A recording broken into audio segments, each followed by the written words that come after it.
Gettysburg Museum of History Studios. You're listening to Addressing Gettysburg. Hello, everybody, and welcome to this special edition of Addressing Gettysburg. And today we are talking about the guide exam. We are all so nervous. We are all so scared. And none of us really know what to expect. And so we decided to invite the one person in the world who knows the answer to all of our questions, Angie Atkinson from Gettysburg National Military Park. Welcome, Angie. Hi, thank you. You're welcome. All right, so everybody's freaking out online. You see the comments, you know, these outrageous claims like you're going to have to deliver your tour during the oral exam by hanging from a helicopter or something, and, you know, all these crazy challenges and things. But really, is it really as terrifying as people are thinking it is going to be? No, but we could do that. No, I'm just kidding. I think you should. No. Yeah, that, you know, one should not think of it as a terrifying experience. Okay. I would say, you know, after talking to a number of guides that have been through it, it's one of fraternity, one of experience, camaraderie, and this is even from those that don't end up being licensed as guides. There is a sense of community by those individuals, but no, one should not fear the process. And, you know, we're going to chat about that, but yeah. I think it's, you know, if you understand the process, to me, it seems pretty straightforward. And really just a process to try and bring in the most qualified folks to be licensed guides. Is it fair to say that the park actually wants to license guides, and so if you get beyond, say, the second step in the whole examination process, they're going to work with you to make sure that you get it. Not guaranteed, but they're going to do everything they can to help you and not just kind of say, you're on your own, we'll see you on your oral. Well, yeah, I mean, there's a couple components to that. I mean, it doesn't help us to only bring on 3 people. Right. You know, so yes, while the process is rigorous, and it needs to be, the ultimate goal, though, by going through all these different steps is that we give you as many tools as possible to succeed. Now, you know, I can't put all the information in your brain. You know, I can't, you know, stuff your brain with Harry Fawns July 2nd. But what we can do is we can instruct and we can guide, pun intended, and we can, you know, help you navigate some of these things. At the end of the day, it's your own effort. You know, the effort that you put forward has to meet our rubrics and objectives.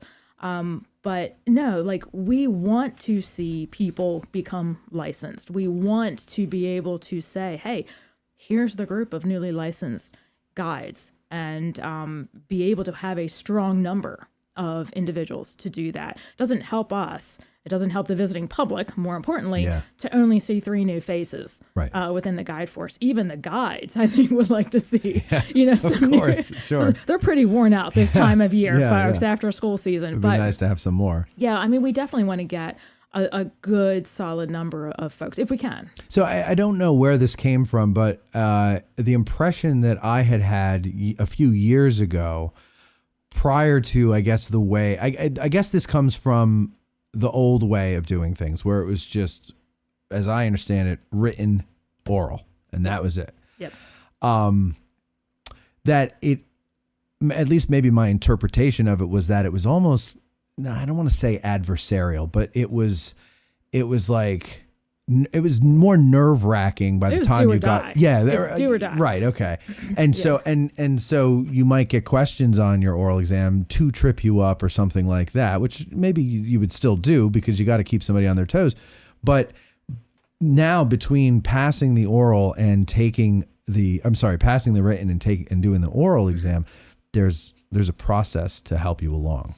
Yes. So we go back many decades, and you're right, there was the written exam, and in fact, when guiding started, it was just the written exam. There was no oral exam. That would come in decades later. Okay. Implemented by some folks in the Park Service, and so for many years, that was kind of the formula: written exam, oral exam. And depending on the year, sometimes you could take your written exam, you might move forward to the oral exam, and it could be 5 years before you gave that oral exam. Oh, really? Depending on how many people passed and the situation at that time, the way they were doing things. So, that wasn't helping matters.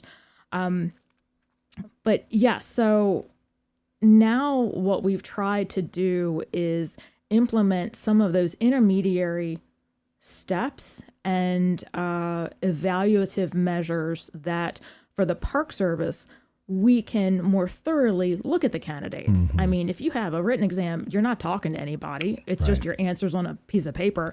The only time you got to talk to that individual was during the oral exam, of which they're doing most of the talking. Mm-hmm. And it's a completely, contrived sort of conversation. So that was really important to kind of add in some of those elements so that we could see, the Park Service could see who was attempting to become a guide. But we could also help correct some of those things if they continue to, demonstrate the achievements for those different sessions or different components of the licensing process. Well, let's start from the beginning, and then I'll ask you these questions because my questions are kind of jumping around right now. So let's go from the beginning. Start with what you would recommend people do to prep for the exam. I know there's some people that have come up with their own study techniques, and people who've passed the exam say, no, you're doing too much in this and too much in that, and then that person gets mad or whatever. But really, what should people do? I mean, there's the reading list, right? Right. So, we've got a suggested reading list up on the website, up on Gettysburg National Military Parks website. And you're definitely going to want to start looking at that. It's not an end all be all. It's simply a suggestion of where to start. If you are taking a look at that and you're like, oh, I've read a bunch of these, you should probably then move on to the ones that you haven't. Okay. Or, start expanding on, well, what else is out there? So reading is important. Comprehension and letting that all sink in is important. The other component, though, is being on the field. That was my next question. So, and this is something that we were seeing with previous exams. A lot of people had book knowledge, which is outstanding. I mean, it means that you've spent the time to study these authors, their arguments, their theses and their content, but that also needs to be applied out on those 6,000 acres out there in the battlefield. And if you get out there and your assumption of Cemetery Ridge is that it's like the cliffs of Vicksburg, and this is what the Confederates were assaulting against on July 3rd. Right. You are completely taken aback, and you're now trying to present a story which in your mind you've set. Yeah. But is not the case in reality. And we hear it all the time. Folks that are when I was out on the field doing programs or even at the information desk, people are shocked that Cemetery Ridge is not this huge, the hulking, exactly. And so that field knowledge, understanding where things are in relation. So when Sickles moves out, what was he looking at? Mm-hmm. What was that difference in elevation between, what is now the Peach Orchard versus his position back on Cemetery Ridge? Understanding the distance, what else you can see from these vantage points. Understanding how you can see them at different times of year. Mm-hmm. How you can see them with different crops that are in rotation. Maybe not accurate to 1863, but there was an era where we had corn 7 stories tall. that makes for interesting tours. Yes. So you have to blend all of you have to translate what is being written on these pages and then to what you see on the field, and you're synthesizing all of that to come up with a complete picture. Also, I think it helps to be able to know where things are in relation to others. There's a lot of things you can see. So, for example, there's that little path that goes behind the peace light, and there's like that boulder on the top of the hill there. And you can go out there and you can see from one end to the other end of the Union positions on day one. But you can also foreshadow, if you have the time to do this on your tour, down and show everybody where a Little Round Top is. You can show them the water tower on Cemetery Hill. You can show them Benner's Hill. And then when you get to another spot where you can see all these things, you can point them out too to help orient everybody as you go along. So, I mean, you have to be able to navigate the park. You do. And really that is the whole crux, in a sense, of being licensed. Yeah. You're not in a classroom presenting lecture style information, Right. Where you can have your notes and, thorough visuals. You are out on the field. You are there with the changing situation as it may be. The clouds roll in from the west, and you can no longer see the peace light. Yeah, The rain's coming, but now you can't provide that. You have to be able to adapt and work around that. You can stand on Cemetery Hill in the National Cemetery, and depending on the day, you can see the peace light, if the trees are cooperating and such. So, and in the reverse, if you were planning on using that, but now you can't see it, you have to be able to adapt. So understanding what happens on the field in all those different conditions is important. Same thing when, our guys throw out the random orange cones and, we've got stuff blocked off. You've got to be able to adapt and understand how the field works in order to be able to come up with that. That's tour. a great point, because there are times where roads are closed. Like in the winter with the snow, sometimes the roads will be closed, but you can still go through the park, just not on certain roads. Correct. And so you got to be able to know what to do. And you mentioned the weather coming in from the west. From my experience, I've been around guides a lot. And so I talked to a lot of them. And when I was operating the bike tours, weather is obviously very important to us. So you learn to pay attention to it, and you learn what the patterns are like. Wouldn't need to look at a forecast, and I could tell you if those dark purple rain clouds are actually going to hit where we are, or if they're going to go past us, just by watching them for a minute or two. And, 8 times out of 10, I'd be right. And so, and I talked to a lot of guides who have developed that same ability because they're just out there all the time, and you depend on the weather sometimes. Oh yeah. Do we have enough time to get across Pickett's Charge before that stuff before hits? we get dumped on? Exactly. We've been out there plenty of times. So, okay. Book learning. Yep. Very obviously very important. Mm-hmm. And then being out on the battlefield. Field study. You got to get out there. Now, are you aware of someone who's rarely or never visited the battlefield who passed the written and was able to go all the way? Am I aware? Yeah. No. Okay. Has it happened? I'm sure. It had to have, right? Yeah. I mean, it had to have happened. I can tell you, though, this. It does become evident as you move through the tiers, that we'll chat about. It becomes evident when someone is from the West Coast or the Midwest, and they're kind of coming in to try to do this process.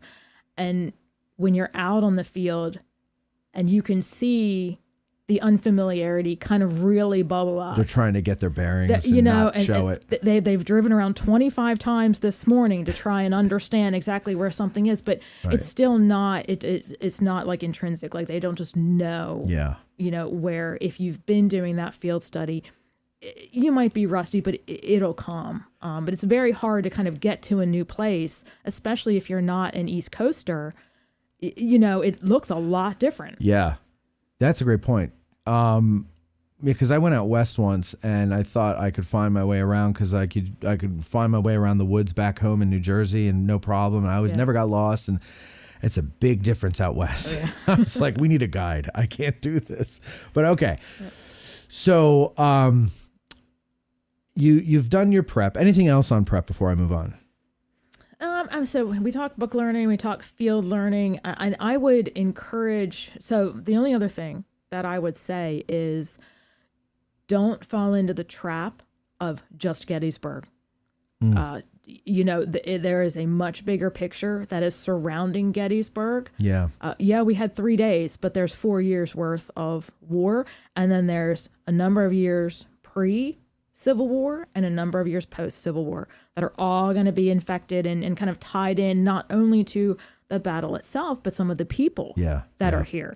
that they're gonna have some lead-ins to, you know, the Civil War and the causes, and then they're fighting in this, you know, event, and then they have some things that they're doing post-war. Right. And so not putting Gettysburg in kind of a little bubble, but understanding that there is all this other stuff happening, and being familiar enough, you know, with that is also important. And that's, you know, it's funny, when I started this, I started it as a way to study for the guide exam by just interviewing people. And I said, well, maybe someone else can find value in it too, so I'll put it out there. I just wanted it for myself because I had already read a lot and I'd already taken a lot of notes, and I'm like, I don't want to do that again, you know? So I figured, what's a different way I can do this?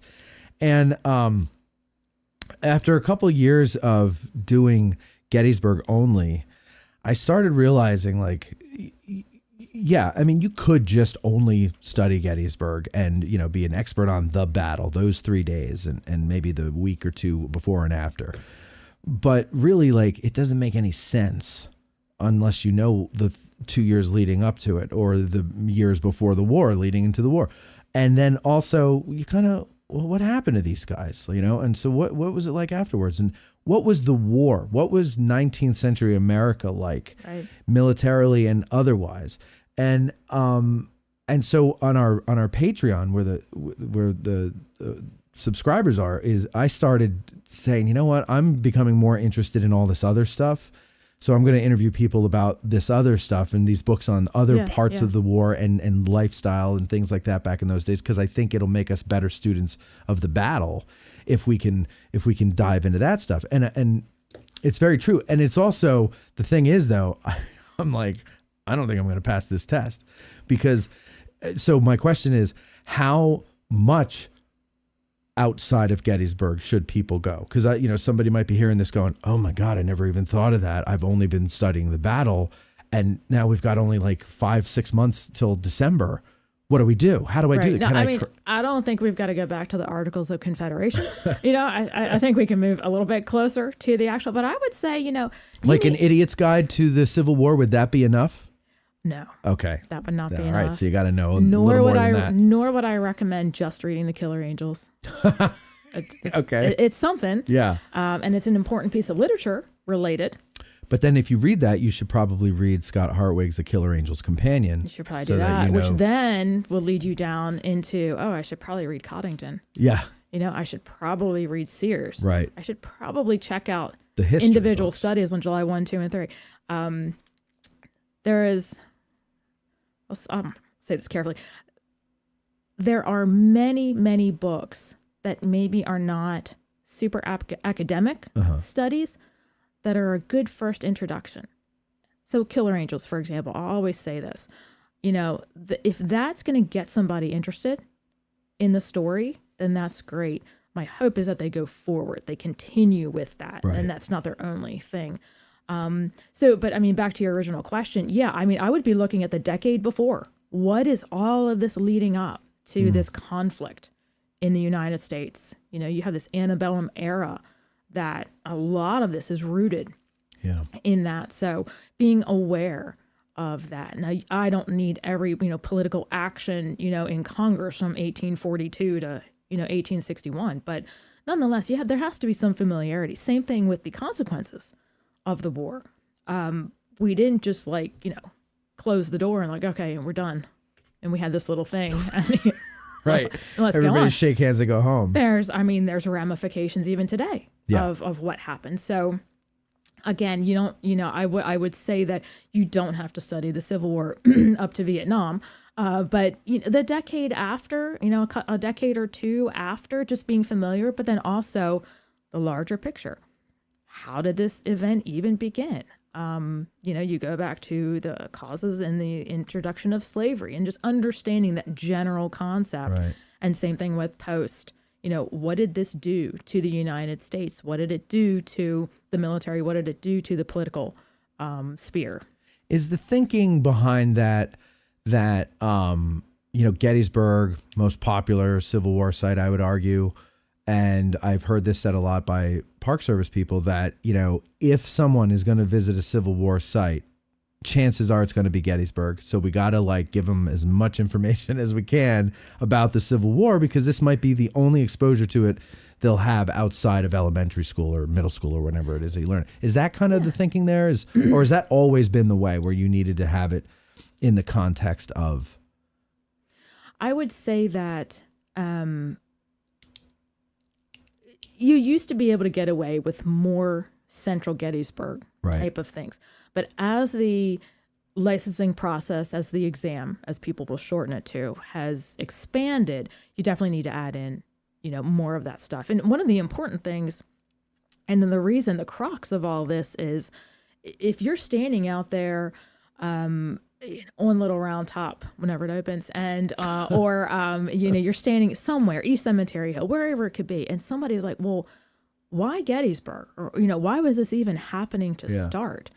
I mean, if you don't have that that's where that background comes in. And if you can't answer that basic visitor question, because they're asking with sincerity, like, well, why? I may not have even known about. And why this. Up here? Why was it up here? Why, Thought it was all down south. I thought the war was in Virginia. Yeah. But, and so, yes. And so are people going to visit other historic sites? Of course they are. Are they going to get a full Civil War knowledge? The thought was that Gettysburg was going to be the place.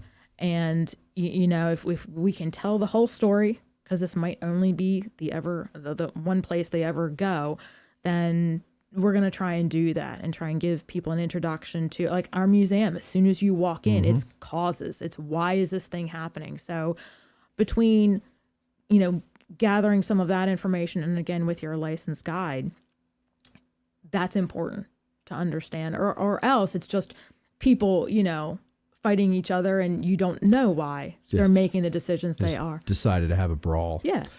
Okay, I've got all my book learning done. I've been to the battlefield a bunch of times. I can tell you where things are. Drop me here in the middle of the night in the complete darkness, and if I don't get arrested for being here after sunset, I could tell you where I am in the dark, right? I'm that good. Yeah. Now I sit down to take the written exam. So here we go into part 2, the exam. Okay. So this is just the written part we're going to talk about now. Okay. Tell me all the answers that are going to be on the... No. The answers are A. All right, there you heard it here first, folks. No, but seriously, I'm going to go in to take the exam. What is it like? I hear it's very, it's almost like taking an exam in prison. True? In prison? No, yes. We're nice people. Oh, okay, good. I would like to think I'm nice. I don't know. All right, well, this is good to hear. Yeah. So, now, the exam, though, is rigorous, number one. How many questions? Depends. But like over 100? Yeah. Under 200? Yeah. Over 150? Because in the middle of the field, you don't get 4 answers to choose from. You need to know the answer. And that is one way that we can, in a sense, guarantee that type of understanding and recall. Multiple choice, you got a 25% chance, right, of getting it correct. True, false, let me tell you how hard those questions are to write, especially in a historical world. It can be done. Yeah. But there's too much wiggle room. And what we don't want is we don't want an exam that has room for error or room for misunderstanding the question or having to explain it then and there. Right. The exam is, the exam has integrity. And I want that integrity to maintain. I think we've increased the integrity of the exam and the seepage of questions that happened previously. You mean like decades ago? Questions got out? Yes. You mean? Okay. Yeah, questions got out. And that doesn't do anybody any favors. Because you don't reuse the questions. Some of them I'm sure you do, but it's not like the same test every time. Correct. Now, past exams use some of the same questions. So, if you remembered it, then you had that extra advantage. But sure. Trying to make an equal playing field here. So everyone's got to do fill in the blank. And again, trying to keep that integrity and not allow for seepage of questions out into the general public. But so that morning portion is all fill in the blank and lasts for 3 hours. And you sit and you answer as many questions as you can. I mean, ideally you answer all of them, but you put your best effort forward, and then there's a lunch break. Okay. And at that point, we do ask that you leave the testing campus. We don't want anyone lingering around. There's things we have to talk about and discuss. So again, back to that integrity. The campus doesn't shut down, but we shut the doors. And everyone, Where is the test given? HAC. Okay. Yeah, Harrisburg Area Community College, Gettysburg campus. Okay. So then everyone goes out for lunch. We're doing our thing to set up for the afternoon portion. Now, the afternoon portion is essay. And depending on, the test, it could range from, 5 essay questions where you pick a number and then you answer X number out of the 5. So you get to look and see which ones, you can answer the best. Okay. Sometimes there might be one question that everyone is answering no matter what. And then there's a selection. And this kind of goes back to something you brought up earlier about us wanting guides. Right. So giving them the flexibility of answering their strong suits. Okay. There's the advantage. Yeah. You don't pick the one about a law or a legal document that you don't know. Right. Pick the one that you know about AP Hill or General Lee or causes of the war, so whatever that question could be. So again, that's to the advantage of the test taker. But yeah, it's again 3 hours essay, and the essays have to be essays, not just like bullet points, but you need to develop your thoughts. There you has have to be able to communicate. Bingo. And so that's kind of the thought. So there's thought behind each component of the exam and then of the licensing process.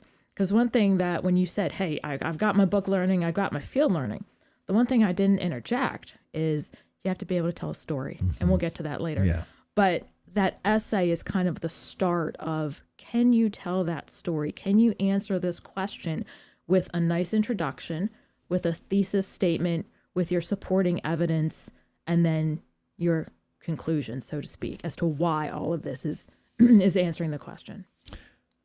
Now, that's like a 6 hour plus lunch process? It's like a full day. It's like a full work day. It's all day. And then after that, everybody goes to the bar, gets hammered, probably.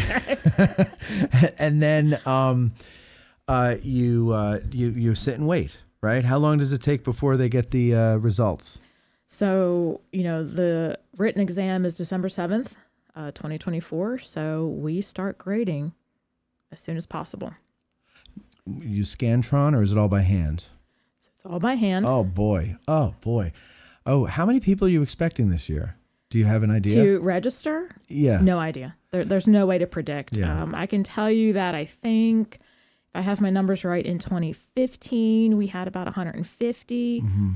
Not all showed, just a handful did not show. And then in 2017, I think I had like 97 and 93 or 94 sat. So there is, life happens and, folks will register, but not be able to make it for whatever reason. But it's not a lot. My prediction, Price is Right rules, close without going over, 251. You're killing me. I you know why though? Because you're making me nervous. It's been so long. It's been 7 years. It has. And people have been waiting, and more people have decided in the meantime. I think I want to do this, so I think 250. Right. So you're coming in a grade, right? No. I'll help you grade. Sure. Yeah. Sure. We're gonna put you to work. All right. So the grades, okay, whatever. It's going to take however long it takes. It's going to take a couple weeks. Okay. See, because we're grading, we're compiling, we're making sure that the grading is accurate. And, so do you double grade? Do you grade it and then hand it off to someone else to double check your work? We have our checks and balances, and I'm going to shout out to all the licensed battlefield guides who donate their time to do this. Not only the grading, but they also are donating time as proctors for the exam. So to get back, it's not like taking an exam in prison or anything like that. It is like taking the SAT. If you've taken the SAT or the GRE, or, I'm not saying our content is similar, but, it's, hey, don't bring your phone in. Don't bring your headphones in. I don't want to see, AirPods in. It's a lockdown. We make sure, we do our best to ensure that the playing field is even and no one is taking an advantage. So it is a testing atmosphere. It's not, I said camaraderie and fraternity earlier. That's outside the doors where everybody is, enjoying their coffee and getting ready and boosting everybody up. Once you're in that building though, it's an exam. Right. And it's serious. Yeah. All right. Now you've taken that, and now how do you decide who moves on to the next level? Is it, you say, all right, let's do this year, everybody that scores over 95, we're going to talk to. Is that how it works, or how does that go? No. So what we do, since we don't, so for example, let's relate it to a college class. Okay. Or high school. You would have that syllabus. You would know what each assignment was weighted or rated. And that instructor would kind of know the level of that class. And then, many times college instructors are, rated on the curve because that massive final exam, the highest score out of 100 was a 42. And then they give that person an A, right? They do it on the bell curve.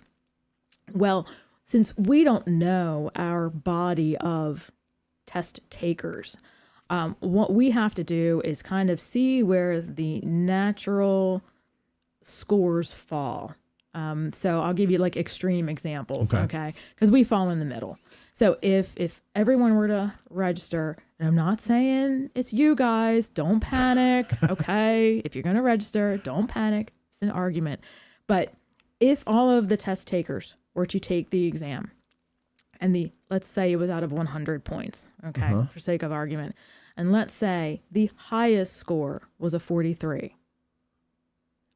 That person is not, and everyone else is then below.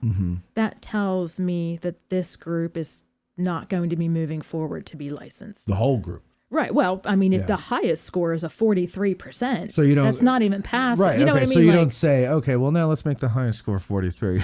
Right, no, exactly. Then you go, everybody's done. Because we do need to be responsible. Of course. In that, and again, for the sake of argument, if that were to happen, we would have to reevaluate and we would have to say, not this year. Right. Because we do have a responsibility to ensure that the people that are licensed are quality individuals.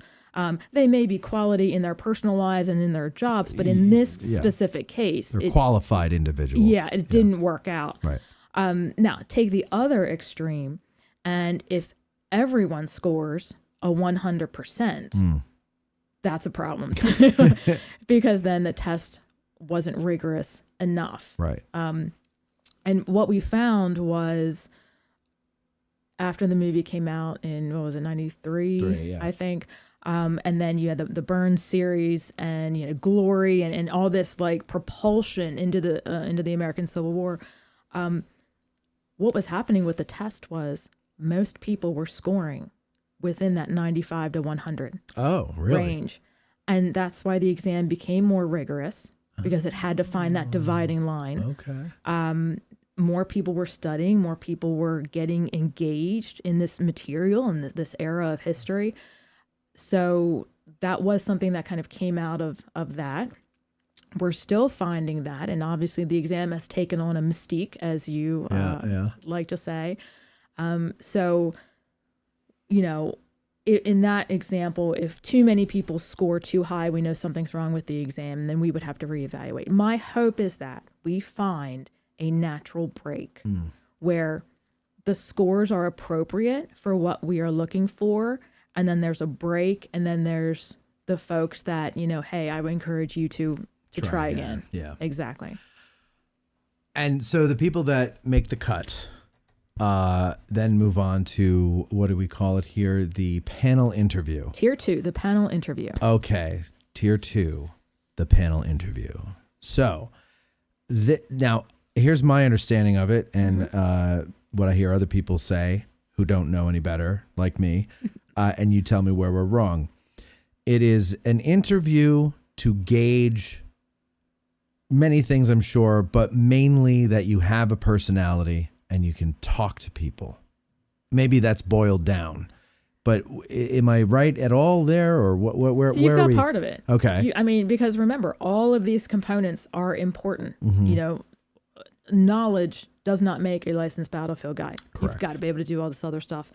So the interview, as we've done them in the past, we're done a couple different ways, but the general idea is that it's what we call a structured interview, where you are given 5 questions, whatever that number may be, but each person is given the same questions, and those answers are evaluated against a rubric.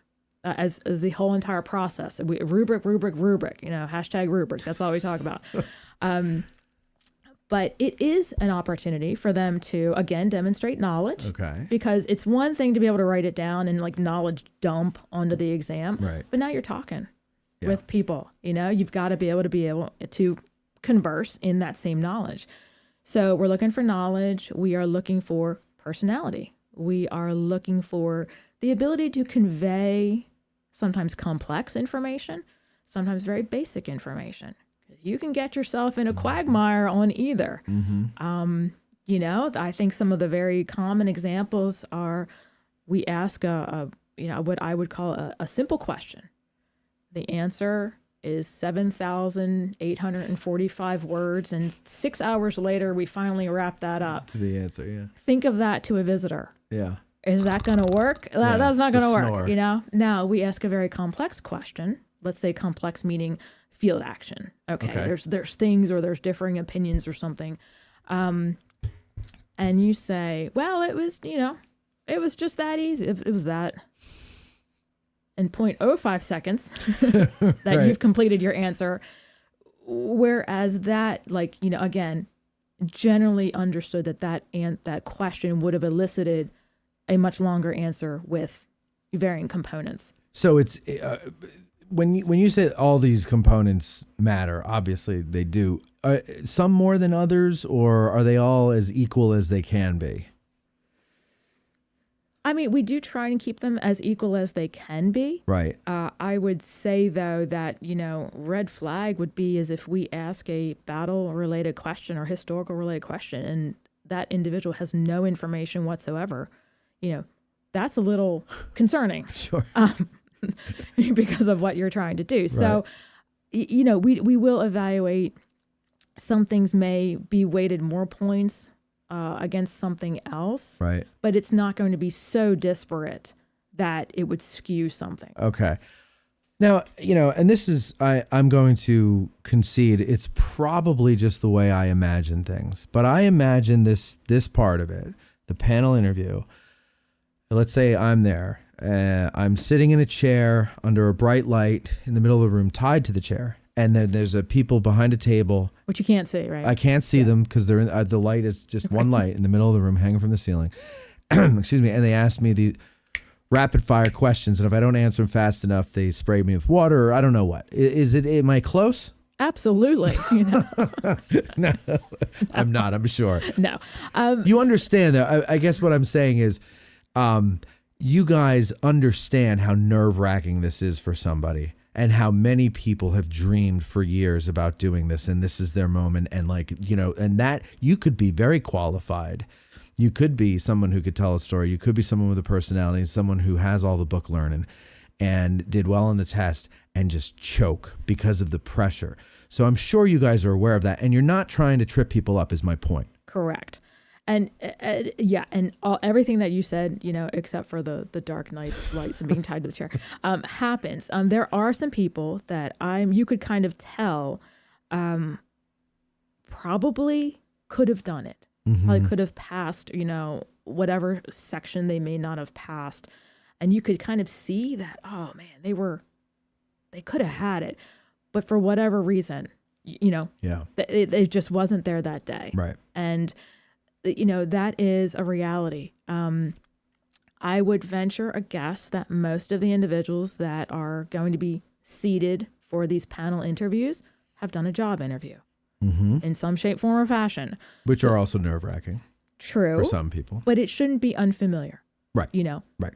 And so I don't believe we're trying to throw anything in that folks have not experienced in some shape, form, or fashion before. So if you were evaluated in school for a public speech, if you were evaluated for a 4-H project, if you were evaluated for your Eagle Scout presentation or your college course, whatever it could be, if you have to speak as part of your job, if you have to deliver bad news as part of your job, you've got to be able to talk to people in some shape, form, or fashion. Here's a question. When this is going on, and I guess later during the oral, do whoever's doing the evaluating, do you wear your uniforms? Or do you dress in civvies? During the Tier 1 written exam, during the panel interview, we are in uniform. Interesting. During the field practicum, which we'll get to, previously there was a classroom portion, right, and then there's field portion. That, it really depends on what we're doing. If we're inside all day, it's probably uniform. But when I go outside, like if I'm bringing those with me that are participating in the Tier 3, I find it better for me not to be in uniform so that there's no distractions, so that we just look like another group out there enjoying the field. Right. I don't want people coming up to me and throwing off any of the participants. Sure. But also, I'm thinking, if I'm sitting across from people in uniform, that might be a little more intimidating than if you were just in your civilian clothing, right? For the panel interview. Potentially, Yeah. but I mean, I'm not worried. I'm not going to make in it that far. uniform every day, so it's not like I dressed up for the occasion. Yeah, right. I Right. think that has to be expected that I am a Park Service employee. I'm going to be wearing my uniform 98% of the time. Well, and not only that, but if you get a license, you could very well find yourself giving the President of the United States a tour or some other dignitary. You know what I mean? I know that happens. Then you're in uniform yourself. Right. Yeah, exactly. but I mean, but you shouldn't be intimidated by you in a Park Service uniform. Correct. Because you might be talking to the King of Siam someday. Who knows who can walk through the doors? Yeah. I mean, one time it was a number of years ago when we first opened, we turned around and on the phone was Tom Hanks, right on the caller ID. So yeah, anybody can show up is what I'm saying. Yeah. So you have to be prepared for anything. I mean, we have people that walk in the front door and you can tell instantly that there's something going on by the suits, the no tie, the open collar, but that group that guy's in the mafia. Oh, no. Oh, sorry. I misunderstood what you were saying. Okay. So I do well in the panel interview. Okay. I move on. Yeah. Now I am in the field practicum. Mm-hmm. What the hell is the field practicum? And why can't you speak English? Because. So this was something that was implemented when I took over the program as, going back to an earlier point, trying to address the gap between that written exam and the oral exam of exams previous. Mm-hmm. And we were really finding that, as we said, we want people to pass. We want people to be licensed. What can we do to help? So one of those things is, if you aren't able to get to the field as much as possible, or maybe speaking in public in an outdoor setting is completely different than, you're entering the data and the computer systems or whatever. Right. We wanted to be able to give individuals some ideas of how to go about doing that. And the ways we've done it in the past is we'd have some classroom instruction, and then we would have speaking roles out on the battlefield in which they would get ahead of time. Mm-hmm. And so we're now basing it on, we know you've got the content knowledge because you're here. We know that initially you moved forward from the panel interview because you're here. So you've got all of this. Now we need to kind of massage it and form it up and get it, into what will hopefully translate to your oral exam. Okay. So it's kind of like a little prep course, so to speak, right before that oral exam. Sure. It was so much of a jump between a written exam and now you've got a 2 hours worth of information. So we did this field practicum to try and give folks a chance to present out on the field varying topics. And just because you were out at the field at one location did not mean your topic was necessarily directly related to that location. But how did you handle it? How are you handling the fact that you're doing this in the spring and there's now, foliage all over the trees versus doing it at a different time? And then what we were able to do is evaluate that, provide them pointers, and there was a chance previously to fix your mistakes. Okay. And do a course correction. Like, oh, okay, you're right. I should have stood here because now the quote unquote visitors, which was the class, can see X or Y. Or I should remember that I should not turn my back to the people I'm speaking to. Right. Some of those small things that if we can iron those out now, guess what? You have potentially a better chance at passing the oral exam because that's our end goal. Okay. So you do that as a class. So everybody that made it past the panel interview, they're all now in a class together and you're all doing this. We did it in 2 sections. 2 sections? Yeah. Okay. So we would divide up, at least back in 2017, we took all of those who moved forward from the panel interview. How many moved forward? Would you say it was 93 that sat? Put me on the spot. I think we had roughly 20-something. 20-something. Okay. So we would divide that. And then we did a field practicum in April, I believe, and it was over the weekend. And then we had another one in August. So that way we could, focus on those individuals, get them out on the field, evaluate them. So, we divided it up. It seemed to work well, and go from there. And so this sounds like a pretty straightforward part of the process. But you did mention one in April and one in August. Yeah. And that was, I think, one of the first questions I asked you when we sat down was about how long is this process? And there's not an exact number, but it's like roughly, you try to keep it under a year. Yes. So like we said, 9 months to a year, but probably to be safe, plan on a year from when you take the written, correct? Yes. Is it a year from the written or a year from? It's a year from the written. Okay. So one of the things that I wanted to do that I had heard about over the course of time at Gettysburg was the gap between when you take the written and when you would do your oral. And we're not talking just a couple of months. There were some individuals where it was a couple of years before they were called up to do the oral exam. That's a long time to forget a lot of stuff. Yeah. And all of a sudden try and refamiliarize with things. Yeah. So the idea was that, and again, for dividing that tier 3 group, the idea is that if we can, work with these individuals, then those that move forward, as long as they meet the rubric requirements, then they are scheduled for their oral exams, like roughly 6 weeks after that. So we're talking, June, end of May, right? June, somewhere in there. Something like that. And then they will conduct their oral exams over the summer. Okay.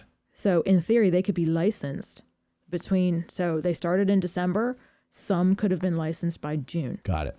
And now the August cohort from that tier 3, okay, they're going to do their tier 3 field practicum, same idea, speaking parts, evaluation, etc., classroom portions, and then they're going to take their oral exams between August and, whenever we can schedule them. Right. But the idea was that it was no more than a year. Okay. From the time you started till the time you received the license. This is a process, and it is a commitment in time as well. I mean, you have to be able to get here. If you're not close by, you've got to be able to get here several times a year. For how many days now when you're here doing the field practicum? Like how many days are they? Is it a weekend or just one day or? So it was a Saturday, Sunday. Okay. I can't remember. We changed it up a little bit between 2015 and 2017. I think one of them had like a Friday afternoon component, but I'd have to double check. Nonetheless, the weekend was, a lot of classroom, go out and practice, let's see what you got. And then there was the evaluative component, the next day, so that you had a night and an evening to redo and get yourself ready, for Sunday presentations. But yes, that is one of the other things where,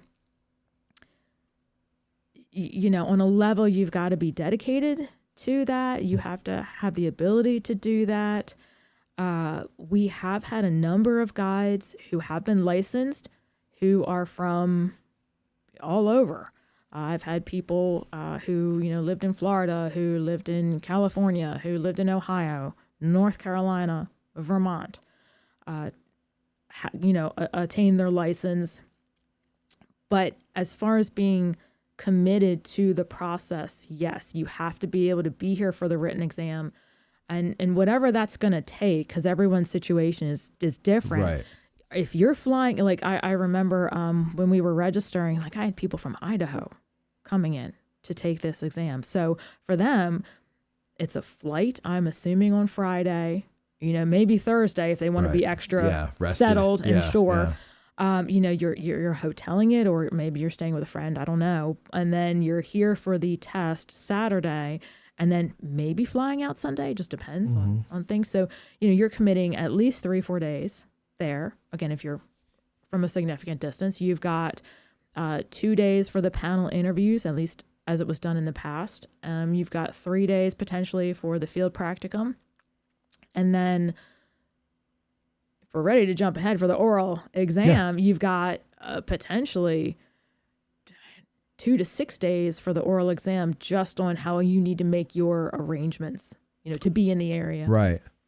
Really? 2 to 6 days? Well, I say that because your oral exam is scheduled. I will send you an email. It's a very official, letter, your time. Here are the instructions. Here, be prepared, et cetera, et cetera. And then, so if, let's just say exams happen any day of the week. So they're not just on Saturdays. Okay. They could be any day of the week because, again, we want people to be on the rolls, and we can't just wait for every Saturday or we'll never get there. Right. So let's say, it's on a Tuesday. Well, if you're flying out or you're driving a significant distance, let's say you're doing that Sunday. Well, Monday, at minimum, you want to be practicing that oral exam. Okay. Some people are going to want to practice 1 or 2 days, especially if there might be weird things going on the battlefield. Who knows? A road's being paved that I wasn't prepared for. Now I've got to redo my tour. So depending on how many prep days that individual needs. So that would be, the 2 to 6 isn't what you require. 2 to 6 is what you might need to as a person, just to prepare yourself. Yeah. And that's not a bad idea. Is come in and give yourself a few days to get comfortable. All right. Now the oral exam. So, as I understand it, it's you and a guide. Yes. And this person takes you on an exam, on a tour, and you would I don't want to give too many details away. You tell me what they can expect there. Sure. So you make it to the tier 4 oral exam, and the idea is that you are presenting a 2-hour tour of the battlefield to a general visitor. And we go back, and I'm hoping you can see how all this stuff builds. But one of the other components from tier 2 and even tier 3 is the ability to tell a story, because we're not just reciting facts. It's not necessarily an academic lecture for a general tour.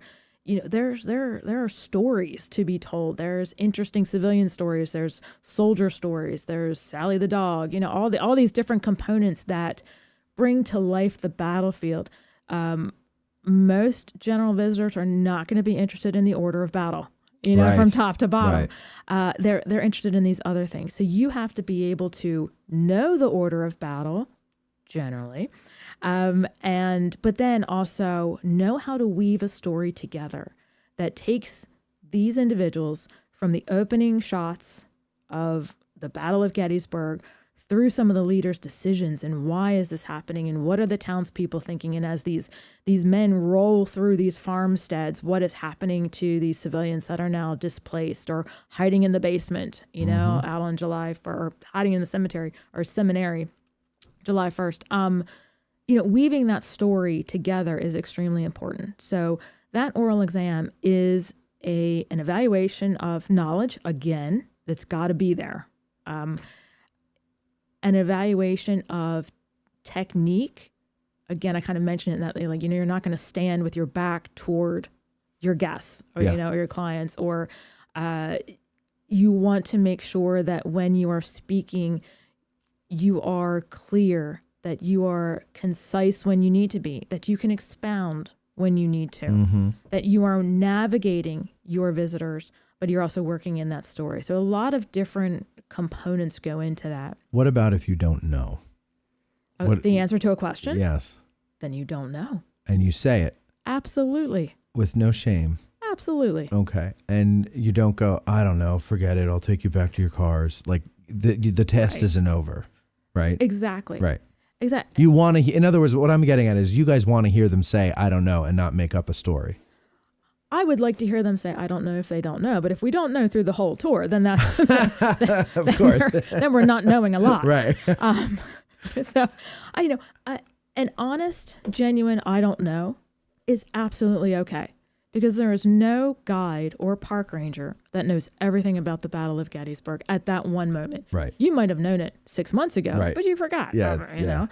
The brain is a terrible thing. It Yeah. fails us after a certain age. I'd have to go back and brush up on umpteen different programs. And people are like, I'm like, I don't know. But the idea is, how do you follow that up? Are you dismissive or, a wave of the hand and it's no big deal? That's not professional. That's not how you handle it. So you are providing a professional service. And so you want to maintain that level of professionalism. Driving skills. Are pretty important. Are you graded on them? You are. You are. You are. Well, I can't have you careening down West Confederate at 70. I agree. You So know? I know a rolling stop's okay? Or do I have to stop completely at a stop sign? What does the Pennsylvania Department of Transportation say? It says I have to, and I've gotten tickets for rolling stops. So Aha. I know that I can't do those. Correct. So Stop me and stop, guys. 25 is 25. Yeah. Hey, you know what? You're on the field and you have to abide by the rules and regulations. And so, that is critical, because licensed guides are not required to, but many times offer to drive the vehicles of visitors. Now, it's up to the visitor if they want to do that. Now, in this case, for the oral exam, that examinee is driving their own vehicle. Okay. Okay. So clean your car before the exam. Please. Please. Oh, God. There have been times. I'll ask after the show's over. So please have your vehicle ready. Please have a full tank of gas. Oh, that's a good one, too. Have you ever had somebody run out of gas? No. Okay. It's been a little dicey a few times. Be prepared to have guests in the car, and understand your vehicle. If you have rented a vehicle for your oral exam, you should know the workings of said vehicle. Yeah. That is important. Okay. Okay. If you are borrowing a car from a friend in the area because you are out of state, make sure you understand that car. Make sure you understand all the components that go. So that's interesting. So if I'm from, say, California and I fly out here I don't drive out, I fly out, I'm going to have to rent a car just to do the exam. Correct. So there's a cost. There is. Beyond the trip, there's a cost just to take the exam there. There is. Yeah. There is. Okay. And keep that in mind. And you do. And honestly, for those listening, watching, who are interested in this, that is a significant component of this, of a self-evaluation that one should do. Yeah. If they're looking to, sit for the guide exam or try and go through this process, that you have to be aware of what it's going to take based on where you are. And I don't want to say this to be mean, but fall in nicely. I wouldn't force it. I mean, I know a lot of people are excited about this, and it's been in their retirement plan, or it's been a dream, or they've experienced a tour and they've always wanted to do it themselves. But please understand what it's going to take. Yeah. And as nice as it might be to become a licensed battlefield guide, I would not want someone to put themselves in sort of a detrimental position in order to do that. Yeah. So really, do a little self-evaluation on what it's going to take. So You pass the oral. Well, Oh, wait, sorry, there's more. Go ahead. there's more. Okay, go ahead. Sorry. You have 2 chances. Oh, that was my next question. Okay, good. I beat you to Yeah. it. So you have 2 chances to pass the oral exam, but we are hoping that you pass on the first. Well, sure. Who wants to go through that again? And that's why we do everything that we do. That is the goal. Gotcha. Because again, and decades ago, what we were finding is that, the old rule of, okay, now you're doing your oral exam, you've got 2 chances. You could probably go down the line to everyone, and everyone knew they were going to fail on the first one. They were going to get all their hints, and then they were going to pass the second one. Well, why? Why are we doing that? That is wasting so much time. Yeah. And I don't think it's helpful to kind of go in knowing that you're going to fail. Well, maybe it's like low expectations, like if I pass, woohoo, we'll get champagne with dinner tonight. But it almost became this weird sort of badge of honor, or you got to slog through 2 oral exams. You got to do the 2 oral exams. Right. That's not what I want. And I don't think if we can help it, I don't think anybody else really wants to have to return back for that. No. So we were able, through this newer process, to have people pass on their first oral exam. Was it perfect? No, but it was definitely quality. What you mean when you say was it perfect? Was the passing perfect, or is that what you mean? The passing level was perfect. Would that person have said, "Yeah, probably could have improved this, and I could have improved that"? Absolutely. And that's but you're not looking for perfection. You understand these people aren't guides already. So I mean, obviously they're not. So if they're thinking that's what you're looking for, they're psyching themselves up. Yeah. Or out. Exactly. And, we're looking for someone who's genuine, for someone who's humble, right, for someone who is able to handle themselves professionally. And, we're going to know based on what we see we got a rubric, of course, Mm-hmm. We're going to apply everything. We're not going to give anyone a pass just because. Right. But we're going to apply everything. And then there's a team evaluation that I have with the licensed battlefield guide. And, if everything has hit that rubric, and there were a couple mistakes, there might be a misspeak on historical knowledge. There might be a designating something on the field and they didn't have it correct, that's not going to fail you. Okay. It's how you handle it.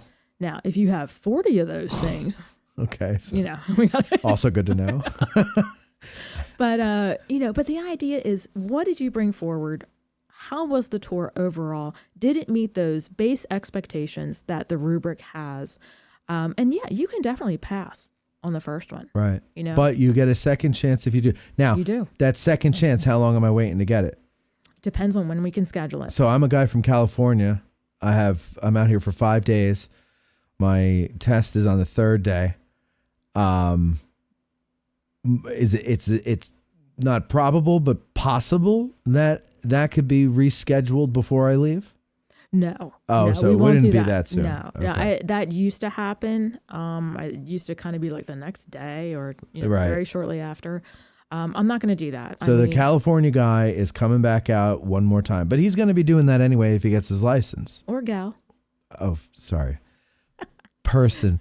The California person is going to come out and, What I'm going to do is, obviously I have a job, right? Yeah. I know they probably have a job. Yeah. And I got to be respectful of that. I'm respectful of the time they're taking off. So I'm going to work with them. I'm not going to try and steamroll them into a Monday at 2 p.m. Right. I'm going to be like, all right, what do you got? When's the next time you can come out? When does it fit in my schedule? Are you on vacation? Are you out of the country? I've had to work around a whole bunch of things. Sure. And then we're going to try and get it scheduled within a reasonable window. I don't want to wait 8 months, unless they've got some significant life thing going on. It doesn't do them any good to have that much of a gap in between, those exams. But we'll get it scheduled as soon as we reasonably and respectfully can. Going all the way back to the written, are people identified by their names, or do they receive a number or something like that? Is it blind, in other words? So a couple different levels. So you're going to check in and we're going to know who you are. Okay, you got to check in. Yeah. We got to see who you are. But then after that, no, your test is a number. Is a number. And But it's assigned to... Yeah, so you could be test number 43. Right. But so in other words, but my graders will not know that your test is number 43. Okay. And that is on purpose. So now, and the reason I ask is because I saw, and again, you know, this is why we're doing this episode, because there's a lot of craziness out there and all these wacky theories and stuff. And someone had said that I don't remember if they had heard or they believe, okay, Gotcha. that this year they're going to choose more women, even if there's a qualified, right? Yeah. Like it's just to get more women on the guide force. Well, we could save on the grading and just start pulling names out of a hat. Well, that's right. That's why I asked this. So that's not possible. From what I understand here now, what you're saying is because everybody's a number. Correct. And graders don't know the gender of the number. No. It's just cold, hard numbers. And then you pass, you fail, or you get the grade, however the hell you do it. And then that's it. Right. And then we find out what you are later. Yeah, there are only a few individuals that would be able to connect who was who. Yeah. But no, the idea is... But they're not grading. Now, again, back to the integrity of the exam. Yeah. We are trying to make sure that it is as above board and professional as possible. Okay, there you go, conspiracy theorists. And so, and so to that, I tell the folks who are grading and who are part of the committee that helps me write the exam and get all these sessions together.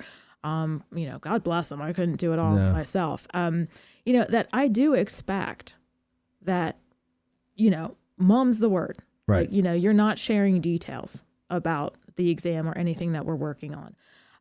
And for all my proctors, the same thing. You're not sharing information. You're not being impartial. You're not being partial to anyone. Right. So far so good. All right. Now, so I've passed the oral on the first time. Don't need to take it a second time. Now, how long does it take before I have that badge and patch? That day. So you just go, congratulations, you did it, and you're badge number 202 or whatever, and here you go. And 9 times out of 10, there's a little bit of a delay. So, that person obviously, needs a little bit of time maybe to decompress, and figure out their next steps. But technically, as of that quote unquote minute, they could be considered a licensed battlefield guide. Now, they will need to pay a fee for their license, and it would be prorated for the appropriate amount. Right. And then I hand out their licensed battlefield guide badge and license. And then they are responsible for compiling the uniform components. And so that, there's going to be a gap in between the time they're licensed and the time they can give a tour, because they've got to get all that stuff organized. They may have to, they may have to move out here. They may have to maybe find an interim place, and they want to get the lay of the land. But I do recommend that they jump into the fray quickly, because your oral exam is so different from your first guided tour with the general public. Yeah. And so you need to shift. Yeah. And here's the last and final shift. Maybe not last and final, but another shift that they have to be able to do is you have to remove yourself now from the examination style process. And now you have to focus on what the general public is requiring of you. Now you're upholding the rules and regulations of the guide service, the code of federal regulations that we and they follow. But now you have to navigate all that is the general public. And, 9 times out of 10, your tours are going to be very kind of the normal, common history of Gettysburg, July 1, 2, 3 type tours. And then you're going to get thrown the curveball. And it's going to be a very specific tour on a specific commander for a specific 30 minutes. And, you have to be able to adapt and do that. Right. Or it's going to be, all we want to do is take photos, and we hired you to kind of drive us around. Yeah. And regardless of how one may feel about that. The idea, though, is that they have hired you. You can impart, you can find the moments to impart and find those connections between the photos that they want to take or the areas they want to see and some stories. Yeah. And if they walk away with a great experience, then you've done your job as a licensed guide. We did a show yesterday with 2 guides about what to expect after you have your license as a guide. And I asked Ralph Siegel, I said, I asked them both. I said, what is, how do you handle the know-it-all dad, for example? And Ralph immediately didn't waste a second, and he just said, it's their tour. They paid for the tour. Way to go, Ralph. Yeah, if he wants to, show off for his kids and everything, far be it from me. And then Jessie made a good point. She goes, we could lose our voices sometimes. And sometimes you have to cancel a tour or get someone else to take it because you've lost your voice from doing too many buses and yelling over 8th graders or whatever. And she's like, so anytime I get a chance to rest my voice, I'm not going to argue with the guy. If he's paying and he wants to, so, okay, so that leads me then to, now I've just got random questions, okay? Shoot. Okay. It sounds to me, and you didn't say this, but the way everything is being described, first of all, during the panel interview, and then when you say, now that you're done testing, you got to shift your mindset now because now you have to create something and be able to adapt to actual interactions with the public. It sounds to me like certain personality types would do better at this than others. And I'm sure that's not true across the board, but it sounds like what you're really looking for are kind of like performers who can remember history. Not necessarily. I know, not necessarily. You would be surprised. You would be surprised at the backgrounds of some of the I know, yeah. But performers, teachers would be good. I'm not saying if you're not, you can't. Lawyers, they're good at research, and they're also if they've performed in front of a court, True. It's a performance. True. But you have to be able to improvise because if you get, as I noticed the guides that I have worked with and I've seen the groups that they've taken out and I've heard the stories when they come back and I go, well, what did you do? Like, how did you handle that? And there's different answers for everything. And I realized you really do. This isn't,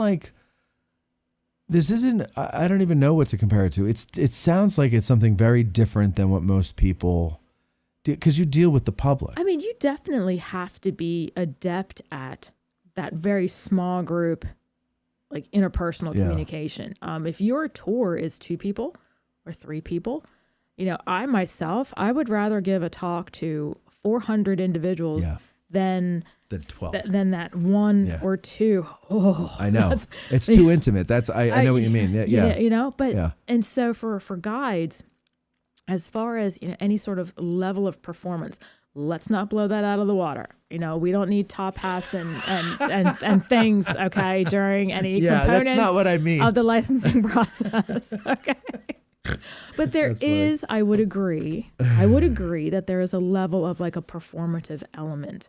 I mean, you don't want to provide a quote about, what's that one from Jeremiah Gage when he's putting the letter in his blood.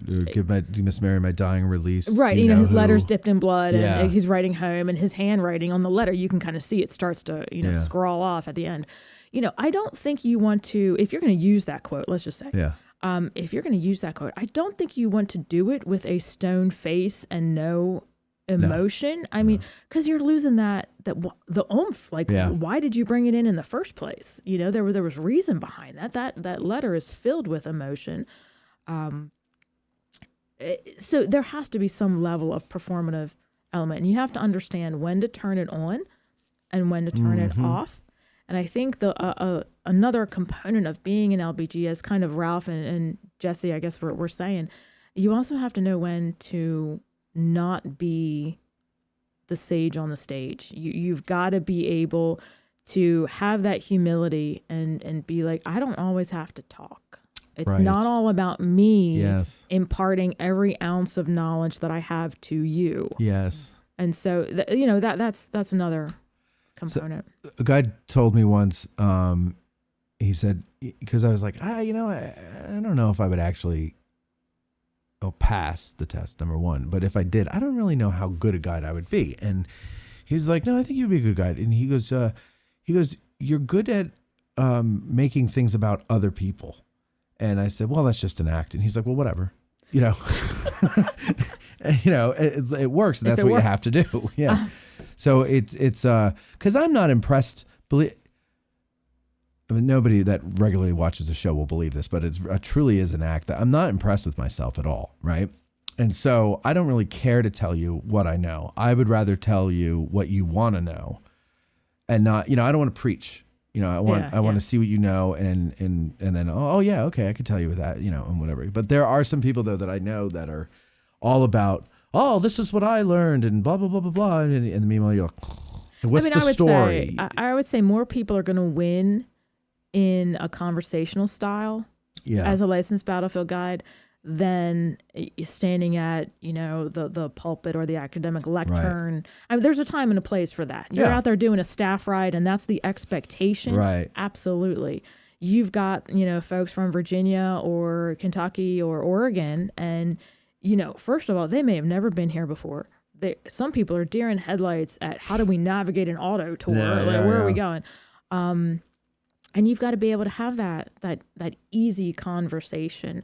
If you're going to start, you know, bringing up things, you know, about the Joint Committee on the Conduct of War, they're gone. Like, you know, you're going to lose them. So if that's what you think is important in this tour, then, or as a guide, if you're looking at it from the outside looking in, if you're like, well, they need to know about that Joint Committee on the Conduct of War, you've missed it. Like, you know, now somebody asks the question about it. Okay, that's cool. Now you launch into it. But, you know, having that list of things I must tell you because I know them, right, not the best approach. So don't necessarily come up with a standard tour that you're going to give to everybody. Be able to think on your feet is what you're saying. Yes. Yeah. Okay. Yeah. I would say that the era of that type of tour has gone by the wayside. Yeah.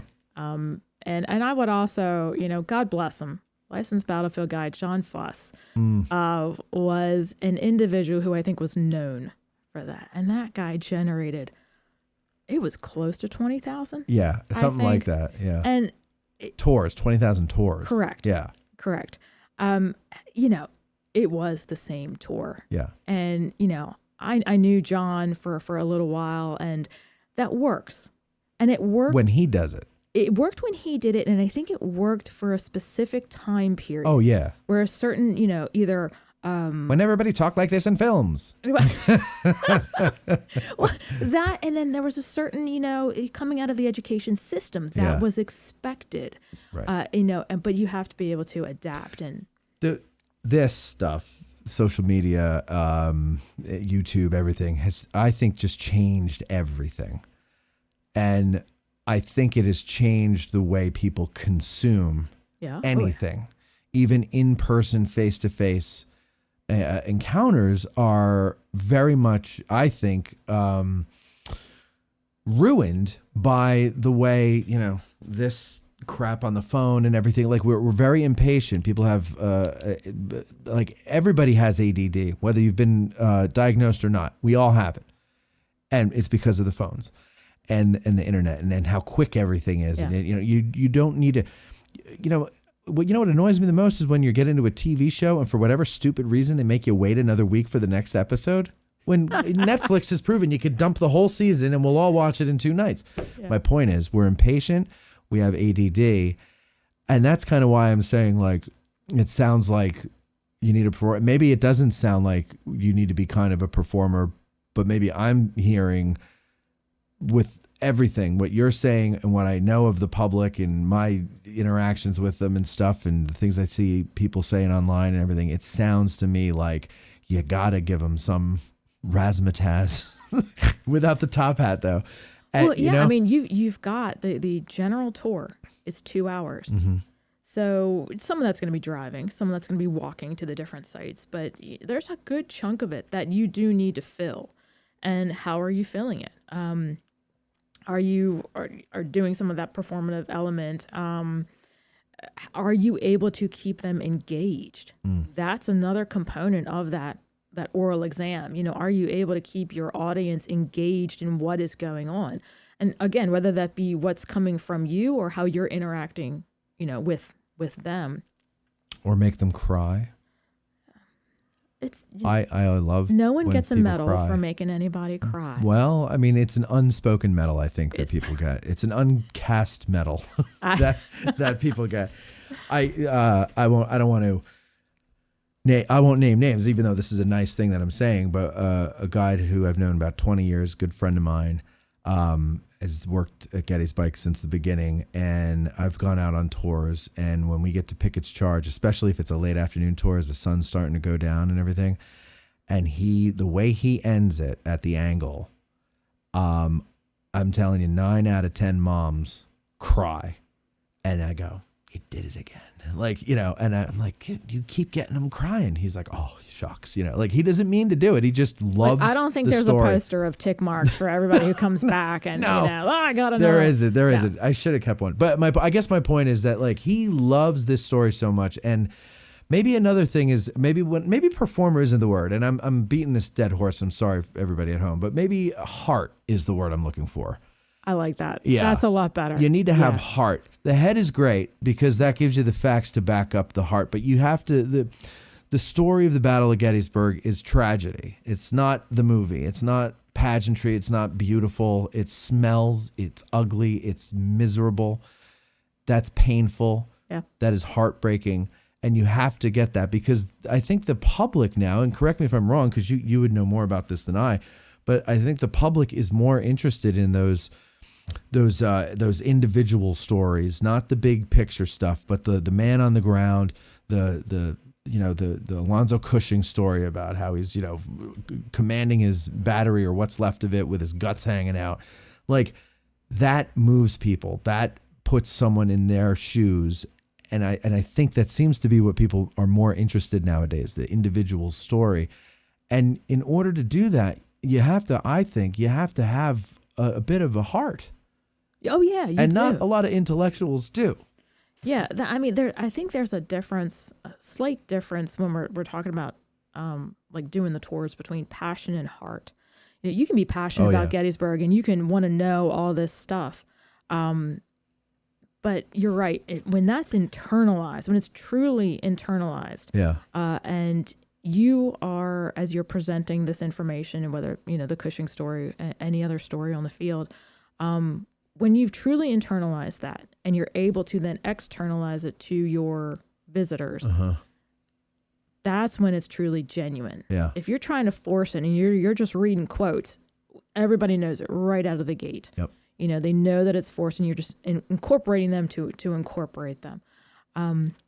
As far as individual stories, those are important, but I also think that, obviously lately there's been a significant shift in the views of historical events and how people are now looking at things with maybe a more critical eye, a more, socially conscious eye.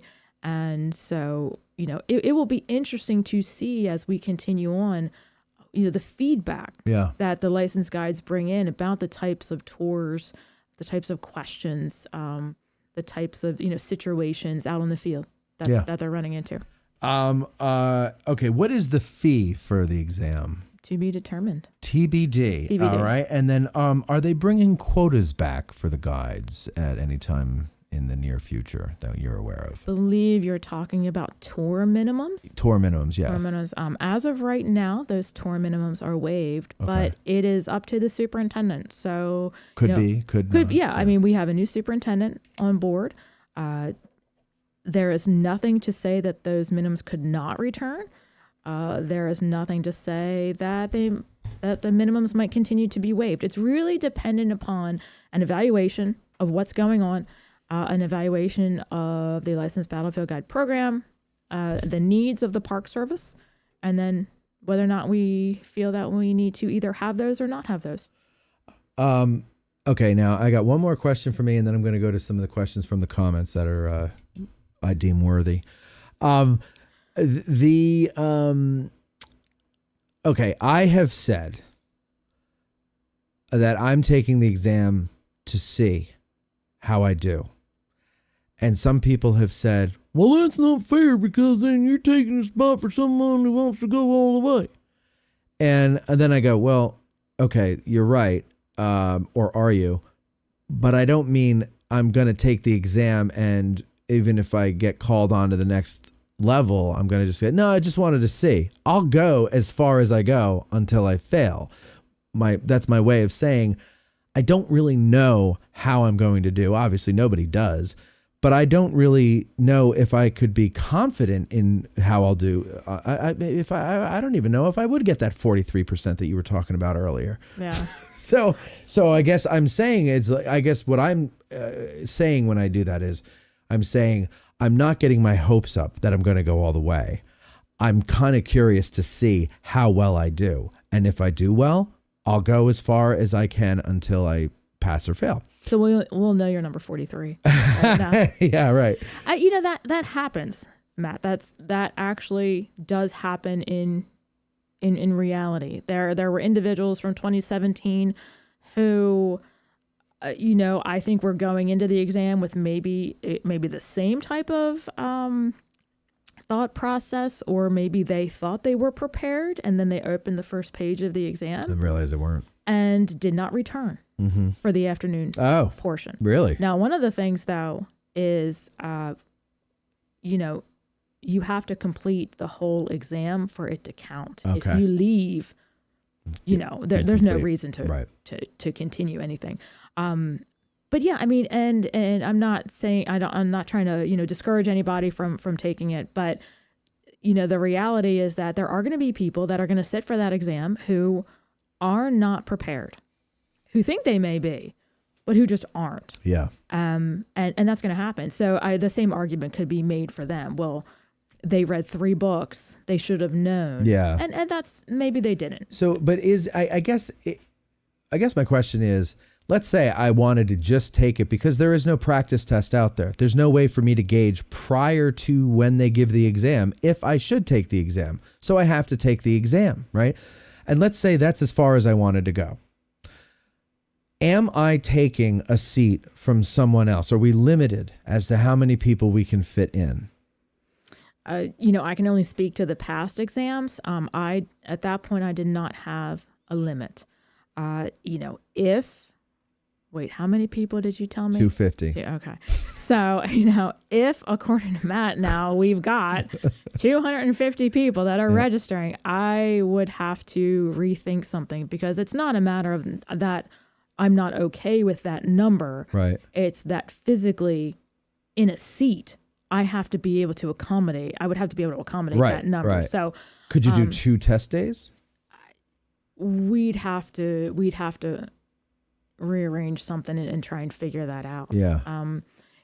That's like a great problem to have, and then a bad problem to have. Right. I'm just going on past. I think we're going to be okay unless there's some sort of viral surge that you start creating. If I start a viral surge and you guys benefit, I'm going to be pissed. Okay. Let's see. Michael Pedersen says, if you pass the written but fail the oral, can you... we already got that one. Sorry there.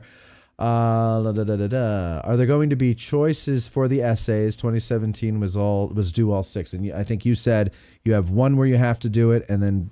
I said it could be. Oh, it could? Like Listen closely to the words. Listen closely to the words. That's my own advice that I'm giving to myself. Read the questions carefully. Yes, pay attention to everything. How many guides are you looking to license this time around? Ron wants to know. We don't have a number. Don't have a number yet. Right. I will tell you, I would like to license as many as possible. Okay. It's obviously been a stretch in between exams, and we had COVID, and that did a number. How many people since 2017 either passed away or retired from guiding? Ooh, I don't know. I can tell you that we're down in like the 130s.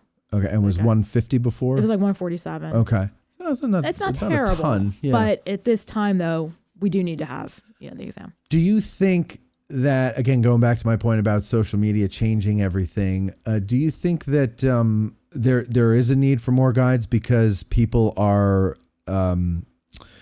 discovering individual guides through things like Jim and Eric's show or this show or, various other social media platforms?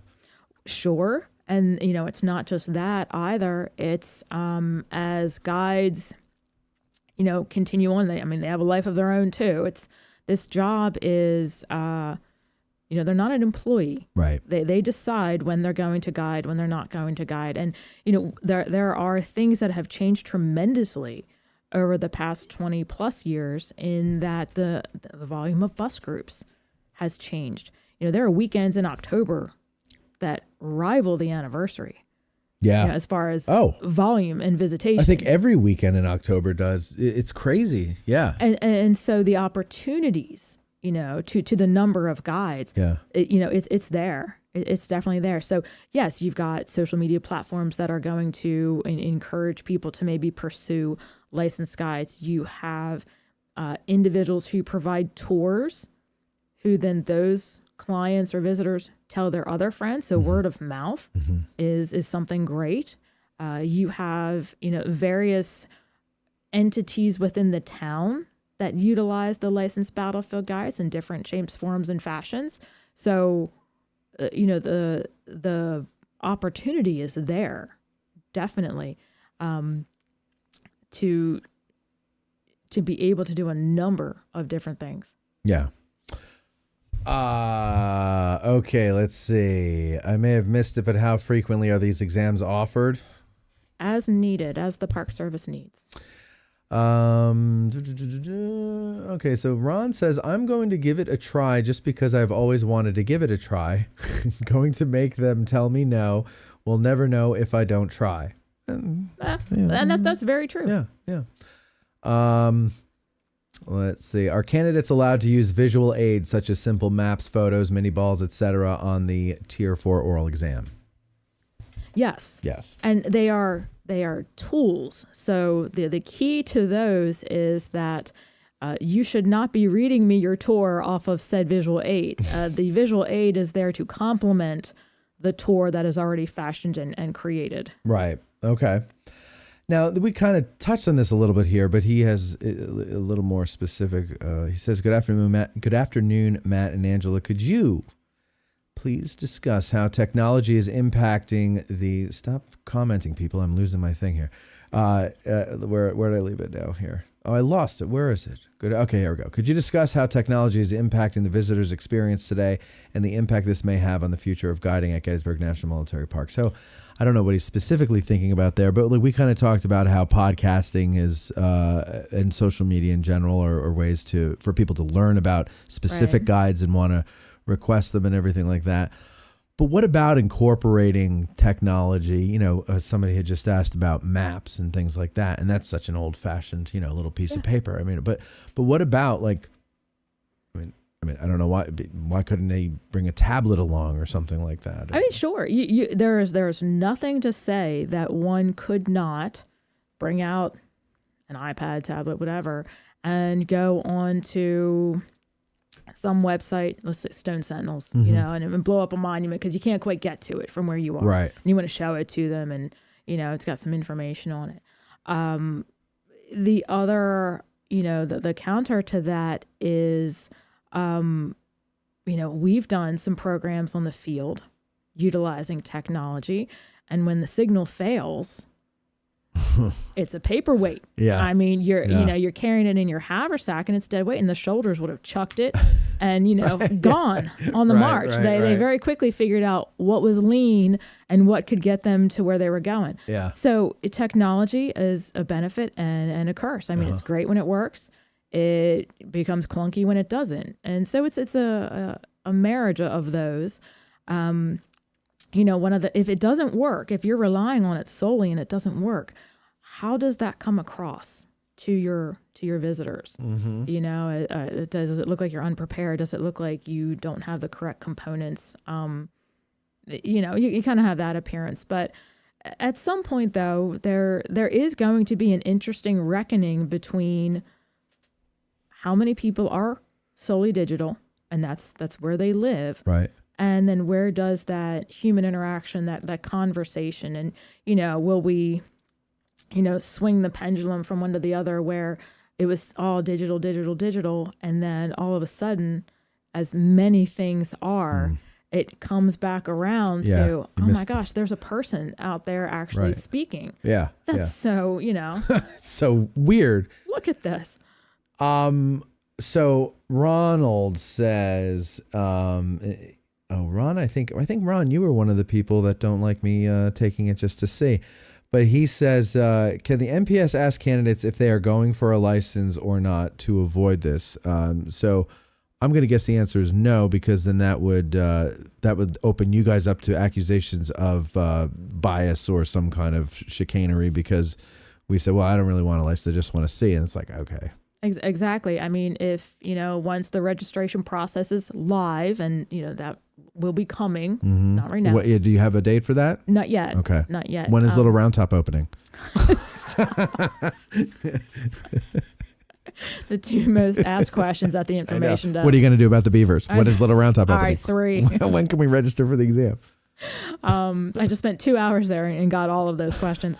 No, I don't want to know anything about you, really. Prior to getting into the examination process, you can have every reason under the sun to sign up for the licensed battlefield guide exam. I just need to know that you've signed up, that you've paid the fee, and that I have an exam prepared for you, being that tier 1 is that first level, and that I know how many people I'm expecting, for that day. And I know not everyone's going to show up. Well, of course. I know. Life gets in the way. Exactly. Dennis says, I've seen a surge so far this season in attendance at the park. Is the park forecasting for a larger post-COVID increase and forecasting a greater need for guides? I mean, I can't predict, right. Why people, I can tell you that many historical and cultural sites have seen a decline in visitation even before COVID. And so it was a slow decline. So it wasn't really, and then COVID hit and things kind of like bottomed out for a number of entities. But no way to predict that. I mean, as far as guides, though, I can tell you, I've been in the position since, so it's been 10 years now. That time flew. But, we're all 10 years older. Yeah. And as we get 10 years older, and then we're another 10 years older, and we're going to decide that maybe, as a licensed guide, I don't want to be in the front of a bus anymore, taking those hard turns or, a quick stop, and now I'm, potentially down in the stairwell. I think I'm good. Yeah. I'm done with that. So there's always a need for more guides, because there is kind of, I'll kindly say replacement. I'm not trying to replace anybody, but those that do retire, and those that everybody slows down. Yeah, those that reduce because they've moved to Myrtle Beach. Will always be. Could you explain the expectations around availability during the different seasons of the year? So, are you doing the full-time, part-time, weekend thing this time around, or how is that all working? I know COVID, a lot of things like the tour minimums were postponed or paused or whatever. So what is the deal with that? So, the way the program is currently operating is that we have a full-time license, a part-time license, and a weekend license. Okay. And I'm somewhat self-explanatory. Full-time, you're available in theory the whole year. Part-time, part of the year. Weekends, the weekends. So when you say full-time and you just said the whole year, so is it necessarily like a 40-hour work week, or is it what you make of it? It's what you make of it. So they are licensees. Guides are licensees of the park.